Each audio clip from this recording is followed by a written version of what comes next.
Welcome to Books on Air, the podcast that tells the story behind the book. It includes insights from authors about how they compose their work, what inspires them, and what they hope you'll take away from their book. Here's your host for this episode of Books on Air, Suzanne Harris. Welcome to the Books on Air podcast. I'm Sloan Fremont, filling in for Suzanne Harris. This is a podcast where listeners get the secret story behind every book. Joining me today is Henry Krauss, author of the book, From Dusk to Dawn, The Vicissitudes of Life. We're all boats on the thrashing sea of life. We rise and fall with the waves, and people react differently in their tragedies. This book is meant to instill hope in others. So, Henry, welcome to the Books on Air podcast. I'm so happy you're here. Thank you, Sloan. I'm glad to be here. Yeah, so let's start out by telling the audience just a little bit about yourself and what led you to write your book, From Dusk to Dawn. Okay. I am 67 years old, and I live in Elizabeth, New Jersey. And my background is I went to Rutgers College at the University of Pennsylvania, and I always liked to write. And after I retired, unfortunately, I went through some medical problems, and I decided to write this book based on how I coped with some of the stresses, or many of the stresses, of these illnesses. Mm-hmm. I had a kidney transplant in 2011. Unfortunately, 10 years later, I was diagnosed with multiple myeloma, and the doctors at Sloan Kettering told me that the reason the kidney failed to function was because of the cancer attacked it and the chemotherapy.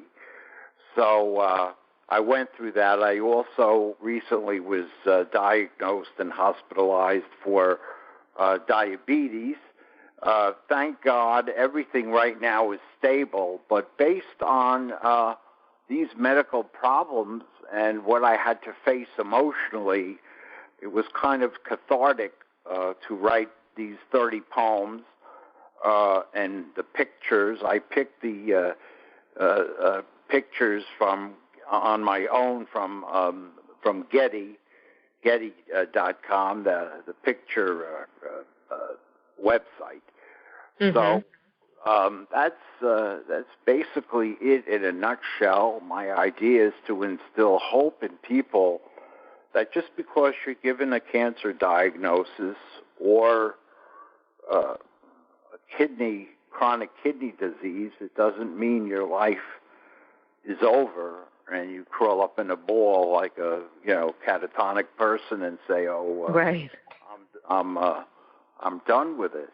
So a lot of people, unfortunately, there's a I don't know if he's still alive, a psychiatrist from Yale, Bernard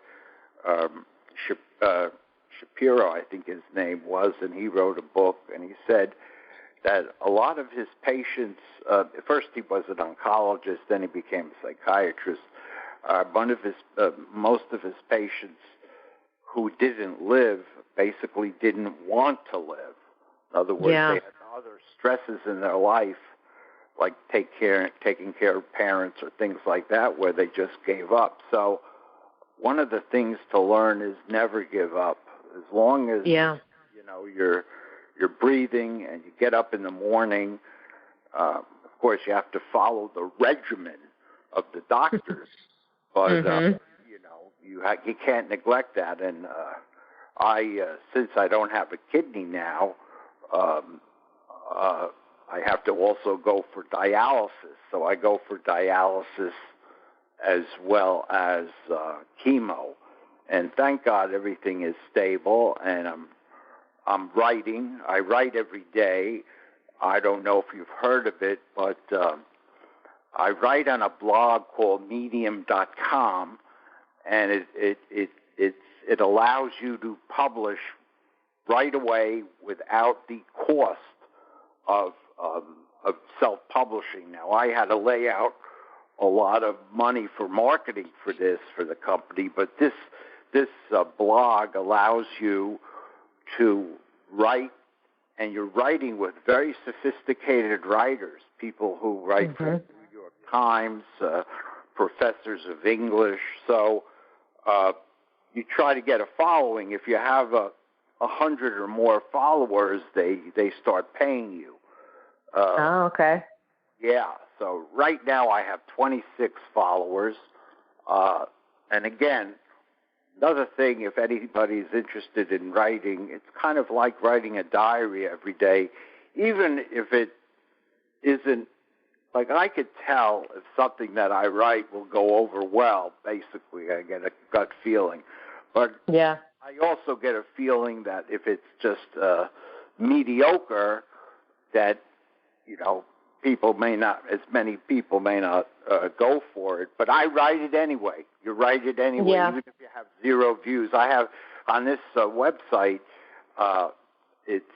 they give you the number of views, the number of reads, and the number of followers. So that's what I also do. And I raise money for the Cancer Society because I have cancer. And I love your attitude about this, because you've been through so much with your health issues, and as you were talking about, you chose a different perspective for what you were, what you're facing, and you chose to help people in the world. You chose to put inspiring and positive messages out there to people in the world, and having that daily practice of writing, like you were talking about, how cathartic that is for you with what you're going through, and also with the intention of others being able to, to be able to read that and see that there's hope when sometimes it feels like, especially with a health diagnosis, it can feel like there isn't any hope. Right. And don't get me wrong, I have my good days and bad days, just like a healthy person. But an important thing out there for people who are sick to know is to get counseling or therapy from a social worker, or psychologist, or psychiatrist, because that kind of help emotionally helps you deal with the stress. And to be honest with you, that's the hardest part. Handling my emotions is right. What I'm most afraid of, not the cancer or the kidney. Even though, by the way, I didn't tell you, the kidney disease is called polycystic kidney disease. And they have, what happens is they have growths on your kidneys, and it destroys them. But there's no real cure for PKD except a transplant or dialysis. So right now I finished the transplant, and now I'm on dialysis, which is kind of keeping me alive, and I feel a lot better on dialysis. Another thing people should know is dialysis is not the end of the world. You could live very nicely. In fact, I feel much, much better than I did before the dialysis with the kidney failing. I was very, so people think it's a death knell, but dialysis is worth it, and I encourage people to do it and not be afraid of it. You're wed to the machine. That's true, which which you don't have with a transplant. But another thing, I was taught by my parents. They were very practical people and went through a lot. My father went through the Depression, and he fought in World War II, and he was the kind of man, this is how I looked up to him, he was the kind of man that, and his family too, was you make the best of it and you be satisfied with whatever you have, which this generation doesn't have. The great generation did that because they were forced to. Right. My father was one of 6, and they had a lot of poverty during the Depression, and they love fruit. And they had like one orange, and each child of the 6 would get one slice. Now today we can't imagine that. There's so much wealth in this great country. People take it for granted. Yeah, that's true. That's true. And I'm happy to hear you're feeling better. And again, I love your positivity that you're offering to the listeners, because that's such a different, I think, perspective, and also a different, it's a choice. From what I can hear you talking about, it's a choice. You've chosen a different perspective, because there's always the other side where, as you mentioned, when people give up hope, but it sounds like from talking to you, you've made a conscious choice to look at the positive and choose the positive side of things. And I think, just like you were saying in that example of the orange, right? We can't imagine that today with having to split an orange up, right? But that, to me, that focusing on the positive side is also something that isn't done that much today. It's very easy to focus on the negative. We're bombarded with negative all the time. But that's right. When I encounter people who have chosen the other side of the negativity, right? They've chosen to look at the positivity, no matter what their circumstances is. That, to me, that's a unique person in today's world, because not a lot of people choose that route. Yeah, and this is true in all of life, because that's what the book is about. It's not only severe tragedies, it's anything that comes up. You have a choice. I don't like to say it, this cliche, but is the glass half empty or half full? And it's also important to get good doctors that you not only who know their field, but who you like. Now, I was at a hospital, and I didn't like the treatment, and I switched to Sloan Kettering. I'm giving them a plug. I don't know if I'm allowed to do that, but my doctors there, and the way everybody from the doctors to the maintenance people, everyone treats you. They know it's a place, it's a cancer center. They know that people are sensitive and they're sick. So that's also important if you have a problem like this, to don't be afraid to switch. Yeah. For your treatment, you have to feel comfortable. Right. Yeah. So let's get back into the book a little bit. Can you talk about maybe one of your favorite parts in the book that you wrote about, or something that really, that you really enjoyed being able to convey to the readers? Okay. I did write a poem about my cancer. Could I read it? Sure. Yeah. Go right ahead. We'd love that. I wrote, it's called My Cancer. Where did my energy go? I climbed mountains, ran with the wind, climbed the great oak. Now it's hard to walk, climb steps. I need stamina, vitality. I sit and can't get up, dizzy. What will rejuvenate me? My heart pumps, although it feels like the blood is slowly dripping out of me.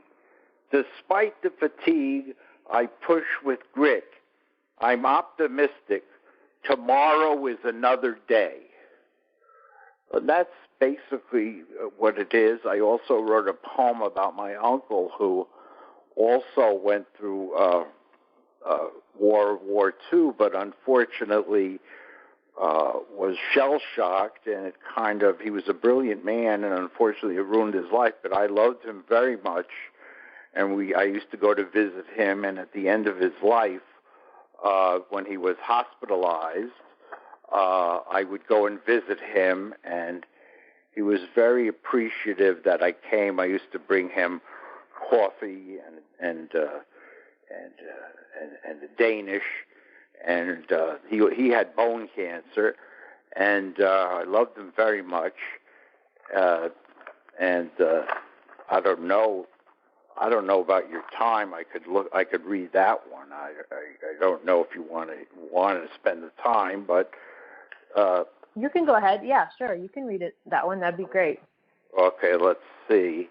Uncle Al, I called it. His name was Al. And while you're finding that, I just want to comment on that, your poem about the cancer that you wrote, and that ending of tomorrow is another day. I mean, again, that positivity. I just love the perspective of that, of being able to take something that, you know, as you described in the poem, you feel like it's like, where did the old me go? And I'm in this new me but tomorrow is a new day, right? It doesn't mean I'm stuck here forever. That's right. All right, let me read you, Sloan, let me read you Uncle Al. Okay. When we were little, we visited our Uncle Al in the Bronx. The trip was endless for us kids. The apartment, built in 1901, was stuffy. It shook when the L passed by. Electricity replaced gas lights, high ceilings and windows, furniture from the late 19th century, gloomy, paint chipping, sun silhouetted through the dull gray curtains, elaborate moldings, electric fans, fresh, thick corned beef sandwiches. Uncle Al rarely went out of his room. When he did, he climbed through the window in his bedroom. He was a lineman operating radios behind Nazi lines. He was shell-shocked, hospitalized in the Plymouth psychiatric clinic. His friend was decapitated by a grenade. Brains, blood, and bones fell on him. The rest of the neck was spurting blood. The encrusted body of his other friend was incinerated. A round clump of blackened trunk was the only thing left. He was neither bitter nor angry.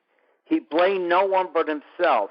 He was taciturn, kind-hearted, and gentle. We'd go fishing together. He showed me his photography lab, discussed his stamp collection, his precious book compendium. We became one. I looked up to him. I adore him still and miss him. Oh, wow. That's a powerful poem. Right. He had a big impression on me because he was going to go to Cooper Union, an engineering school, but he was drafted. And unfortunately, they put him on the front line. You know, he was more of an intellectual. He wasn't a fighter, although he did the best he could, he told me. He didn't talk much about the war, but I would visit him every Sunday in the nursing home with the coffee, cake, and I thought that if I go to heaven, hopefully I will, that God would look at those days, and that was like the best thing I ever did in my life for a human being. Yes. Oh, that's. I love that story, and I want to thank you for sharing with us, because I know that's deeply personal also. So thank you for sharing. You're welcome. Well, Henry, we're coming up on the end of our time. So before we wrap up today, what would you like the readers to learn or take away after reading your book? First of all, I would say being optimistic and acceptance, I would say. Acceptance of your situation in life. Now, you look at people and you say, well, look, that guy has a lot of money, great car, great kids, everyone has, I mean, it's also a cliche, everyone has something to deal with in this life. This life was made for us to have free choice. This world in the universe makes us choose and is not a utopia. We sometimes think like children and want everything to be a birthday party with ice cream, but life is not like that. The people who think that way get into trouble psychologically or making the wrong choices. So the hardest thing in life is accepting what God or if you don't believe in God, a force or whatever, gives you.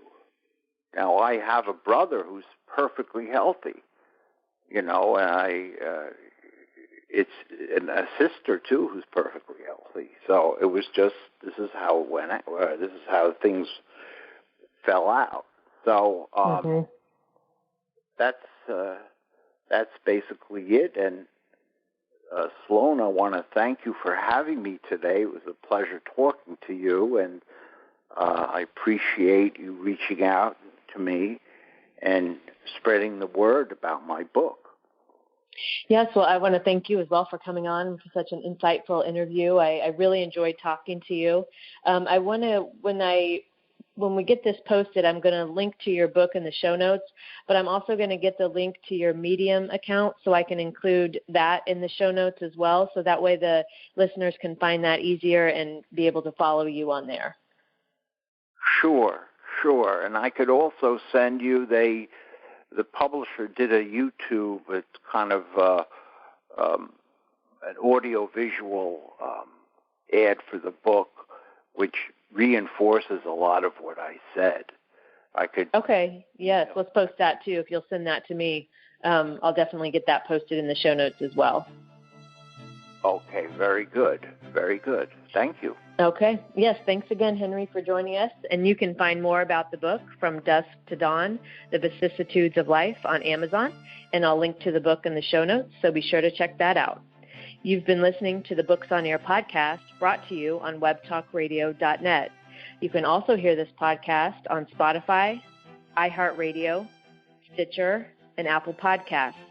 I'm Sloan Fremont, and I hope you'll join us for the next Books on Air podcast. Remember, you never know who's going to be here, and you never know what we're going to talk about. Thank you so much for listening.